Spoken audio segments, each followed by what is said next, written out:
অনেকেই বলেন নারী তার বাবার রাজকন্যা হয়েই থাকে। এই কথাটা শুনতে খুব রোমান্টিক লাগে, কিন্তু জীবনের বাস্তবতায় দাঁড়িয়ে এটা সম্পূর্ণ সত্য নয়। হ্যাঁ, বাবা তার মেয়েকে অনেক ভালোবাসেন, যত্নে রাখেন, রাজকন্যার মতোই কিন্তু বড় করেন। কিন্তু জীবনের এক পর্যায়ে মেয়েটিকে পা রাখতে হয় এক নতুন অধ্যায়ে, যেখানে বাবা সেই রাজত্বের সীমানায় ছাড়িয়ে তাকে পথ হাঁটতে হয় একজন সঙ্গীর সাথে।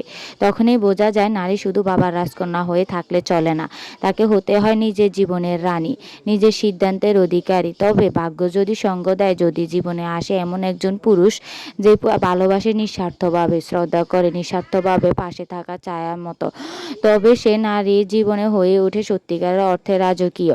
সঠিক পুরুষ কখনোই নারীর ডানা ছেঁড়া টান দেয় না, বরং সে নারীকে উঠতে সাহায্য করে। তার প্রতিটি স্বপ্নে সে হয়ে ওঠে সঙ্গী, তার প্রতিটি কষ্টে হয়ে ওঠে আশ্রয়। এই ধরনের পুরুষ খুব সাধারণ নয়, কিন্তু যখন একজন নারী এমন কাউকে পেয়ে যায়, তখন সে জীবনের প্রতিটি দিন বাঁচে একজন মহারানী হিসেবে। কারণ ভালোবাসা যদি সঠিক হাতে পড়ে, তবে তা ফুলের মতো, যা শুধু সৌন্দর্যই নয়, দেয় প্রশান্তি, নিরাপত্তা, সম্মান।